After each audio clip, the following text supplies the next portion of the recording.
Kita telah mengenal laporan keuangan atau financial statement di mata kuliah pengantar akuntansi, walaupun itu kita masih pelajari dalam konteks dasarnya saja.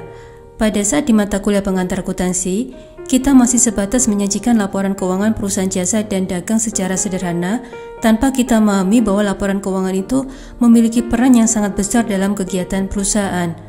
Laporan keuangan merupakan produk akuntansi, dan dengan hanya melihat laporan keuangan, para pengguna laporan keuangan, terutama investor dan kreditor, dapat langsung mengetahui kinerja perusahaan, sehingga kemudian dapat melakukan pengambilan keputusan untuk memberikan pendanaan atau tidak ke perusahaan. Oleh sebab itu, akuntansi juga disebut sebagai bahasa bisnis atau language of business. Slide ini menunjukkan karakteristik atau ciri khas akuntansi, yaitu merupakan proses identifikasi, pengukuran, dan komunikasi keuangan terkait dengan entitas ekonomi perusahaan, di mana informasi tersebut disampaikan kepada pihak-pihak yang membutuhkan. Untuk lebih jelasnya, kita lihat di slide ini. Informasi keuangan digambarkan dalam laporan keuangan atau financial statement.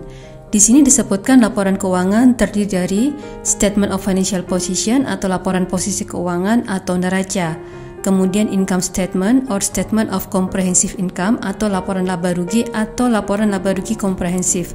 Selanjutnya terdapat laporan perubahan ekuitas. Ketika di mata kuliah pengantar akuntansi, kita sudah mengenal laporan posisi keuangan dan laporan laba rugi. Namun waktu itu kita belum mengenal laporan perubahan ekuitas karena kita berfokus pada laporan laba ditahan.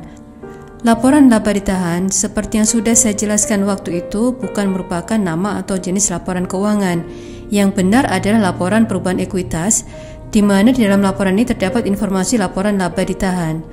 Ketika di mata kuliah pengantar akuntansi, masih sebatas dikenalkan laporan laba ditahan karena membantu pemahaman kita waktu itu terkait dengan konsep persamaan dasar akuntansi. Nah, mulai di akuntansi keuangan menengah, kita sudah harus menguasai laporan perubahan ekuitas. Kemudian, jenis laporan keuangan lainnya adalah laporan arus kas atau statement of cash flows. Dan yang terakhir adalah notes to the financial statement atau catatan atas laporan keuangan. Informasi tambahan lainnya yang juga bisa dibutuhkan oleh para pengguna laporan keuangan adalah President's Letter. Informasi ini dapat diketahui di Annual Report atau laporan tahunan. Laporan tahunan berisi informasi lengkap perusahaan dan dikeluarkan oleh perusahaan 1 tahun sekali.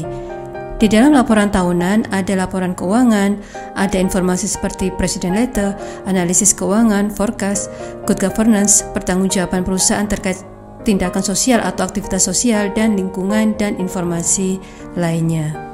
Semua informasi keuangan tersebut membantu para pengguna laporan keuangan untuk memutuskan alokasi modal. Hal ini sangat diperlukan karena para pengguna juga memiliki sumber daya seperti dana yang terbatas, sehingga para penyedia dana harus memastikan bahwa dana mereka aman, dikelola secara baik oleh perusahaan, dan jelas pasti mengharapkan return atau imbalan atas penanaman dana mereka. Untuk itu, para penyedia dana ini sangat memerlukan pengambilan keputusan yang tepat dengan melihat informasi keuangan dalam laporan keuangan.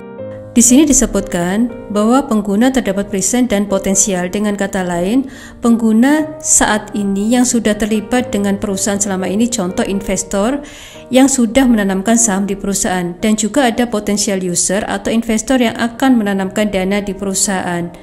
Disebutkan juga selalu investor dan kreditor, karena memang pengguna atau stakeholders utama perusahaan adalah investor dan kreditor. Di mata kuliah pengantar akuntansi, kita mengenal banyak sekali pengguna laporan keuangan seperti investor, kreditor, manajemen perusahaan, konsumen, staff marketing, non-government organization, pemerintah. Namun, stakeholder utama adalah investor dan kreditor karena mereka adalah pihak yang memberikan dana ke perusahaan. Dari bentuk laporan keuangan saja sudah ditunjukkan siapa stakeholders utama perusahaan. Kita lihat laporan posisi keuangan. Ada informasi aset, ada informasi liabilitas, ada informasi ekuitas. Ini sudah menunjukkan bahwa stakeholder utama adalah kreditor dan investor.